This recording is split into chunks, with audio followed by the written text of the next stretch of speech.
Hello, and welcome again to Civics, a program on Arlington Independent Media. I'm Michael Shea, the host for this episode of Civics, a program where we meet people that are engaged in their community in a variety of different ways.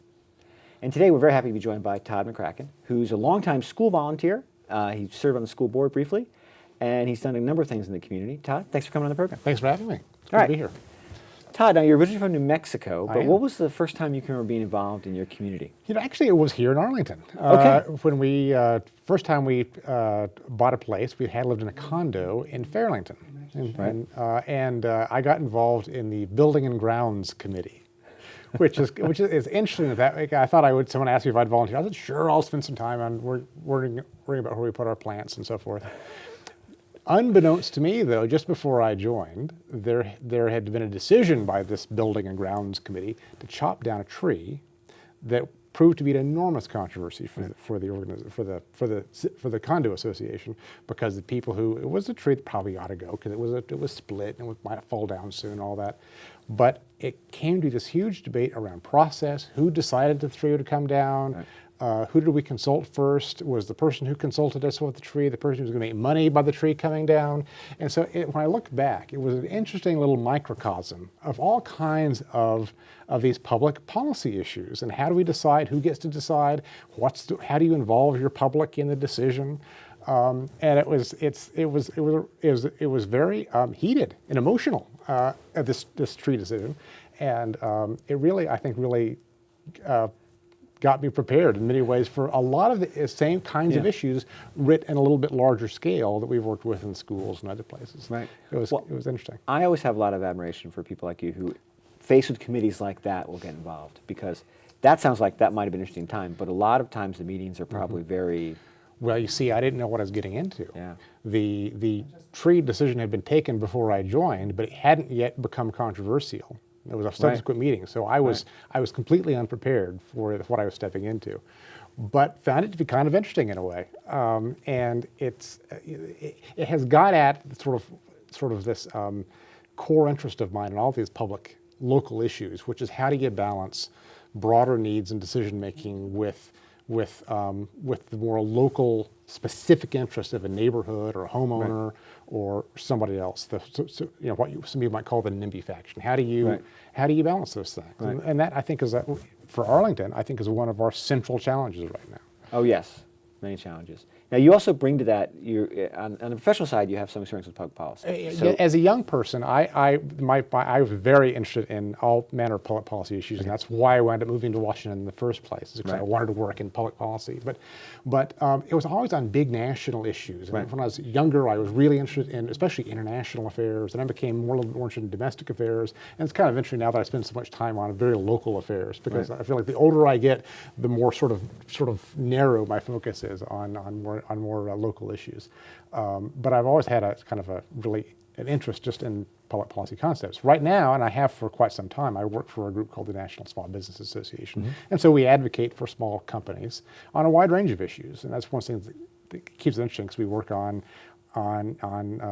issues of how do they get enough financing and making regulations, those kinds of things, to healthcare reform, to other kinds of regulations. And so I have my hand in all kinds of different policy arenas, which is very interesting. So the issues obviously going to be different, but do you find you're using a lot of the same skills? Oh, absolutely. Yeah. What's nice about the local issues I found, though, is that unlike nationally, you can actually you can see the things that you've helped accomplish or that you've worked on along the way. They're real and tangible results that you can touch and feel and talk about. And it's easy to sort of, especially in a community like Arlington, to actually get to know pretty easily the leaders who are making the decisions. Go and talk to them, find out how they're thinking about the issues, and you can really make an impact and have a voice in a relatively simple way, as long as you go about it the right way. Right. So then you started to get involved with the schools. Was that something you did as your sons were getting into school? we moved to where we are now, which is we live in the Terraleeway Heights neighborhood. I'm very close to the commercial area of Westover and the Reed School. I can see the Reed School from my front step. But we initially got involved because at that time our neighborhood's elementary school was Tuckahoe, which was the first school that was getting crowded in North Arlington. It's sort of the very beginning of the crowding issues that everyone is so well versed on now. Of course, at the time... This was about 15 years ago or something? No, this was in 2006. Okay, right. A little less than 10 years ago. Listen here. Okay, yeah. And, the presumption was, well, this is just an issue at this school. We need to figure out how to adjust boundaries. But it was a particularly difficult boundary because, as you know, Tuckahoe Elementary School is in the corner of the county. So there's really no way to sort of adjust boundaries with schools around it because there aren't many schools around it. You have to kind of cascade. And so, boundary change that helps one school adjust their enrollment winds up affecting boundaries at a whole bunch of other schools. Initially, when there was an initial study that said, well, we probably should adjust the boundaries at Tuckahoe, and of course we were in the planning unit, as they're called, that would get moved. So our initial reaction, not having been involved in this issue at all, was alarm, like, oh, we didn't know we were slated to move. And the more I studied the issue, the more I thought about it, it kind of got punted that year into a future term. So we'll just watch and wait was the idea. But the more I got interested in it, the more I thought, what? The school is going to be too crowded. We do need to do something about this enrollment. And if our planning unit has to go someplace else, that's not the end of the world. Right. We have great schools all over Arlington. If we're going to that one instead of this one, we're all going together. Yeah. It will be fine, was kind of our attitude. So I went volunteering to sort of be the liaison for the school to the APS staff and to try to figure out what was going on. There wasn't really a process at that point. And so then when we created what ultimately became known as the ECCC, the Elementary, if I can remember, the Elementary Capacity and Crowding Committee, which had representatives from every elementary school in the county, and I wound up being the Tuckahoe representative to that. And so we had several months where we hashed through, whether to move ATS, how to redraw boundaries, lots of debate over whether there really was even a problem. Was this just a bubble that was going to go away? Right.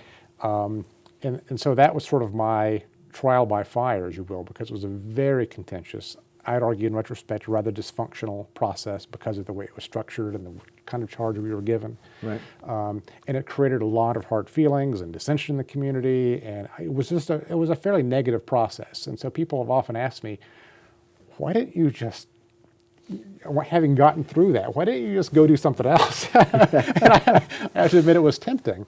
But coming out of that, I think the school board also saw that probably wasn't the way to pursue things. And so they actually wound up creating, within the Facilities Advisory Council, a subcommittee specifically looking at crowding and enrollment issues, projection issues. And I wound up getting asked if I would consider joining that. So I thought, I've learned a great deal about all these issues. It's a shame for all these hours that I spent working on this to sort of go to waste. So I said, sure, I'll work on this committee.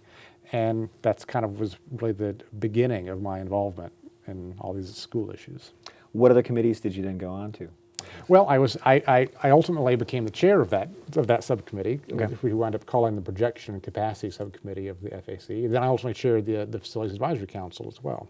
And about the same time, a little bit earlier actually, I also became active in our local civic association. So I went on the board of the Terley Heights Civic Association, and was about the same time that the Reed School was being redeveloped finally, and the library there. That was quite a process. And that was quite a process. And so there's a lot of, I wasn't one of the most involved members of that because I had a fish to fry, but that was very interesting to see how that all developed as well. So, right. I mean, that put the Civic Association right in a lot of school issues because of what was happening, where, when. Yes, exactly. And that particular site, of course, also is at the conjunction of three civic associations, because Terley Heights, which I was in, is not, the Reed School is not actually within that. We're across the street from it. But Westover Civic Association is also across the street from it.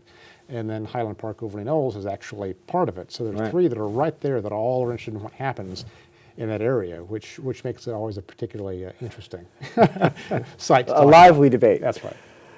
And then I'm trying to keep track the progression. You then, at one point, you chaired the school bond. I did. In 2010, I was the co-chair of the school bond committee, which was essentially a committee that sort of organized support for the school bond. Right. That was the year that the rebuilding of Wakefield was on the bond. Right. Who did you serve with? It was usually two people? Ann Steen and Melissa Hinkson. We had three. Oh, you had three? Year. Okay.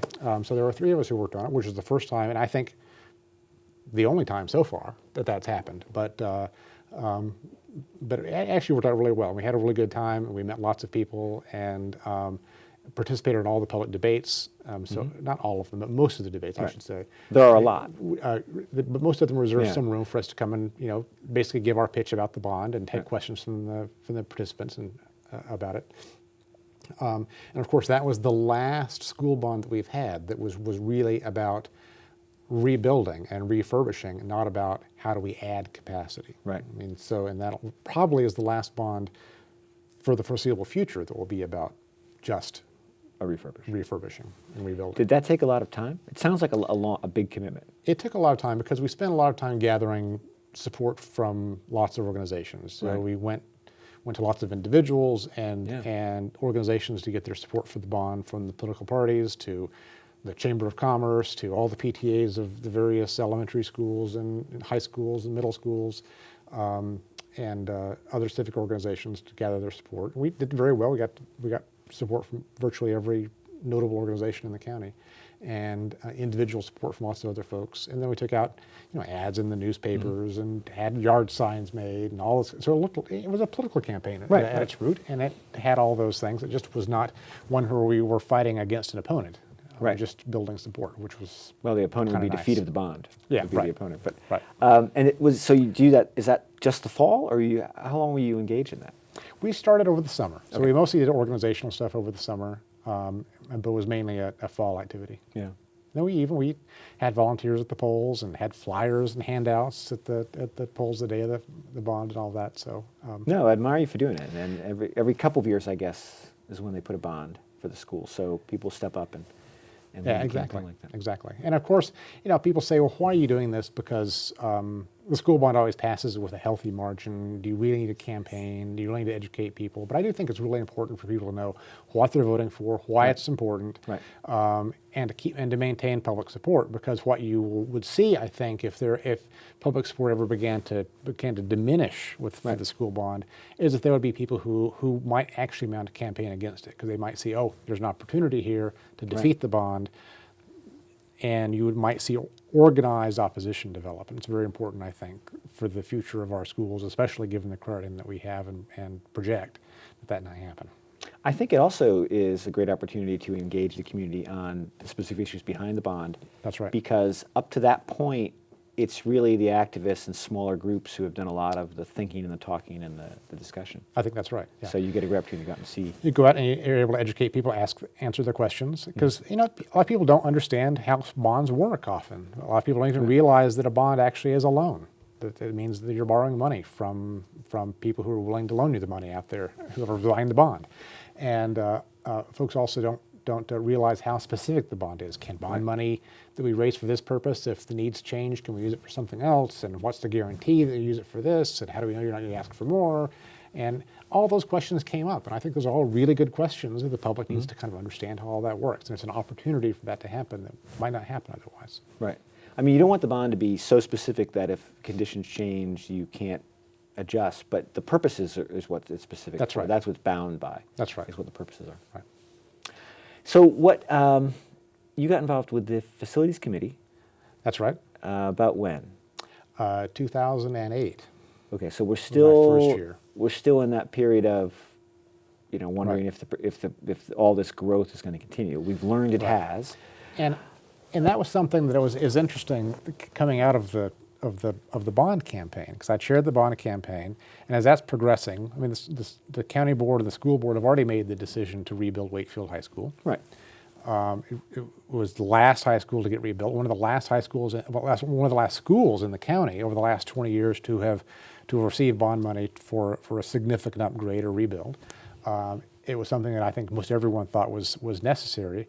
But at the same time, as that bond is moving forward, you're beginning to see data that suggests that we have these other capacity concerns. Can we do this bond and still meet all those at the same time? So that was something that was beginning to, I think, develop in the back of people's minds. And then when we got the new projections, every year the school system gets these enrollment numbers as of September 30th. Those are the official enrollment numbers. And then based on those, they look at where are we and they create new projections going forward. It used to be 5 years, now they're doing more like 10. That's another topic, whether they should do that or not. But they do these projections, and those projections had just come out, I think, the week before the election, where we approved the bond. And they were, I think, fairly alarming. They showed much more growth, I think, for the first time because of lots of, not just the projections themselves, but also sort of the underlying trends that wind up in the projections. I think it convinced most everyone for the first time finally that, okay, this is not a bubble. This is not a short-term thing that's going to increase enrollment and go away. This is a long-term thing that's going to be with us. We don't see there's no reason to believe it's going away. And I really do think that it was in the wake of those projections in 2010 going into early 2011 that I think convinced the superintendent, the school board, and other community leaders that it was really time to go forward with a building program. And that leads us to where we are now, essentially. Yes. And that's one of the things that I think has been the biggest struggle for the community, and that I've been the most engaged in is thinking through how you make that decision, right? Because as recently as earlier in 2010, I was involved in debates with other community leaders, other folks on the Facilities Council, other advisory councils to APS, to the school board, that said, look, we can't spend tens, maybe hundreds of millions of dollars building school buildings that in 10 years we are not going to need. Right. If this is a bubble, we've got to put out trailers. We've got to figure out other ways to cope with it, get through it, and then that's perfectly rational argument. And, but of and course, Arlington has a history where in the 60s and 70s enrollment went up and came down, so that we've been as a community through that downside. Right. And know the risks. And most people realize that we probably will have a downturn again at some point. Right. It's just that it looks like that point will be quite a ways away, not right around the corner at this point. So, and that is one of the things I think people today who are frustrated that new capacity is not coming on rapidly enough, they forget that as recently as 4 or 5 years ago, there were significant skeptics in the community that this enrollment long-term was real and that we actually should be spending money on it. And that was the political reality that the school board was faced with at the time. So I just think it's important to remind the community not only of where we're going, but where we've been and what very real public attitudes were at the time. And I think the other thing that makes it difficult right now is Arlington's at a point where we're not Loudoun County. We're not where we can build and expand out because the land is there and we don't have to really change our style of building. But we're at a point where, whether you want to think of it as becoming more urbanized or not, we're at a point where we have to think about building in new ways. We have to think about educating in new ways. Let me ask you this: in your time, we'll get to your time on the school board, but in your vast experience with Arlington and the schools, do you feel like the system is able to bring in new ideas and new ways of looking at it? Do you think are you optimistic that as a community we can think in new ways and then achieve them? I'm very optimistic that we can bring in new ideas. It's the processing the ideas and educating the public about those ideas that is really difficult, especially now given so many competing agendas for our limited space, land space, and the fact that we don't have nearly as much segregation of school issues and county issues as we used to necessarily. Now all those issues are coming together. And we need new ideas, but we also need new ways of building consensus, I think, that I don't think we've been successful at the last couple of years. And I think that's really the challenge for our leaders, to figure out how to move forward collectively with the whole community and keep the community engaged rather than have them come coming late to a decision and say, whoa, hold on, when did that happen? I think we've got to figure out how to do that. Yeah, it is tough. Because I think the pace of transformation is going to increase. It is indeed. And as a community, you can either be overrun by that, or you can try to manage it in ways that still meet your community values. Right.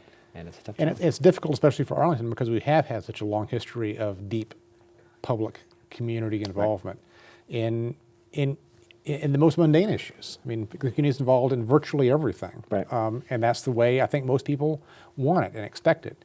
But the more contentious and difficult and complex and interlocking those issues become, the more difficult it is to maintain that, as I think we've begun to see. Yeah. Okay, so now, school board. Vacancy came up. That's short-term appointment. my question for you is, when you got on the school board, did you feel ready? And I say that because my impression is you had done just about everything one could do to get ready. You had all these great experiences before that. So did you feel ready when you got on the school board? I actually did. Okay, all right. Very good. I think in terms of knowing what the issues were and knowing kind of what the school issues I was going to have to grapple with were going to be, and kind of knowing some of the personalities and the other school leaders around, I think I was as well prepared as someone I think reasonably could be. What I think was difficult and it's hard to prepare for is just how much time it takes. And I think most people don't realize, especially if you have a full-time job, which I did, how much of your time it takes to, and you can't be at a school when it's functioning to see what's going on anytime but during school hours, Monday through Friday, right? When most people have a job going on. So you have to, if you're going to be on the school board and I think function effectively, you need to have a job that has flexibility, and that was something I hadn't fully factored in. And yeah, so I think that people don't realize sometimes, they may realize the issues, but they don't always realize the significant time commitment, especially if a big issue comes up. And lots of people want to talk to you. They expect you to come to their meetings and be available on the phone, email, and there's a great deal of back and forth that happens that the public never sees between individual school board members, between school board members and staff and the superintendent, and finding out about things and hearing about things, and it's extremely time consuming. And most school board members in Arlington do have full-time jobs. I think right now that's not the case. Okay. I think I'm just trying to back in the past outside of the school board, I think the chairman, James Lander, currently I'm pretty sure has a full-time job. Yeah. But in fact, I think it's the case typically that half or so don't. Oh, half or so don't. Okay. But it varies. In any case, it's a lot of time. Whether you have a full-time job or not, it's a lot of time. But it just makes it more difficult to juggle if you also have at least a 40-hour-a-week job to do on top of it. Right. Was it fun? I guess that's the question I would have. Fun isn't a word I would use. But it certainly was interesting, and it certainly was something I think I'm glad I did. Yeah. It sort of had its, I guess, fun moments, rewarding moments, I think. But it's also mixed with a layer of frustration. Yeah. Because the board itself cannot do anything without at least 3 people being prepared to do it. You feel like you need to build consensus. You've got to work with the staff. And so I was there for 8 months because I was filling an appointment. It was when Libby Garvey was elected to the county board and her seat became vacant. And so they chose to fill it via appointment until it was later filled by Noah Simon through election. So over a course of 8 months, given those parameters, it's hard to see something through from beginning to end. So I kind of came in on some things and started some things that then were finished later. So that was unique, I think, to the circumstance that I was in. Right, because you weren't even there for a full budget cycle. That's right. The budget the budget had just been approved the week before I came on the board. So the significant thing that happened during that time frame was we approved the CIP, which again was the first CIP and bond that, in anyone's memory, it's been quite some time, that actually called for us to increase significant capacity in the county. As it had been since we built a new elementary school in South Arlington. Gosh, at this point it's probably been 20 years ago that we had had money for adding capacity in the system. Right. So. And you also probably, because of the limits you had because of your job, not being able to get into schools and see what an operation, that limited sort of the intelligence gathering you could do, but it also probably limited your opportunity to see the good effect your work was doing.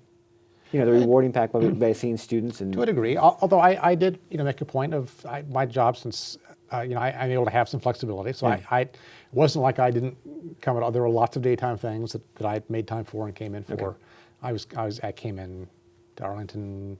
I worked downtown, but I came into Arlington at least once a week during the day for something related to the school board. Often more than that during the day. But it was just a challenge. But it's something I think that if you're going to be on the school board, you really have to do. You have to think about how you'd make that happen, because you can't not be involved in those things if you're going to do your job effectively. So with all the energy you've had and all the time commitment you've made, is there someone or something that inspires you, that keeps you going through all this? I just think that it's the challenge of building a better community. I mean, I'm just really interested and engaged in these puzzles, I guess, and how you think about how making all these things work. And it's, and I think my passion for these things, it's about teachers that I had when I was in school who really made me, I think, curious and wanting to, leave kind of things in a little more positive way. So I think it's appropriate that not all, but most of my activism has been around the schools because I think that's where we're building the next generation of people who are going to go out and make the world a better place. And it's about creating the space and the ability for those teachers to engage with those students one-on-one and help them be all they can be, if you will. Right. That's what this is all about. Right. And are there any issues ahead that you haven't worked on that interest you, that you think you might work on in the future? Not unique ones. The big challenge is how we plan for the future, and how we think about. I think especially at the high school level, how we think about the school day. I think that we're getting to a point. There's a growing consensus among people who think about these things, the nature of education reform, about is a building for however many periods a day. A place that all high school students need to be all day for 4 years. Right. And how can we think about the high school experience a little bit differently? Right. And I think that will be a really interesting challenge for APS because that both will get at some of our capacity needs, but it's a way to actually do that in a way that I think could really be enriching for lots of students and empowering in a way to sort of get them out in the world and thinking about their educational opportunities in a whole different way. That's something that I would like to encourage and work on. And I think Arlington can lead the way there. And particularly if we think about rethinking the senior year, it's a way to get that transition to post-high school, make them better prepared for that. I think it could start even before senior year.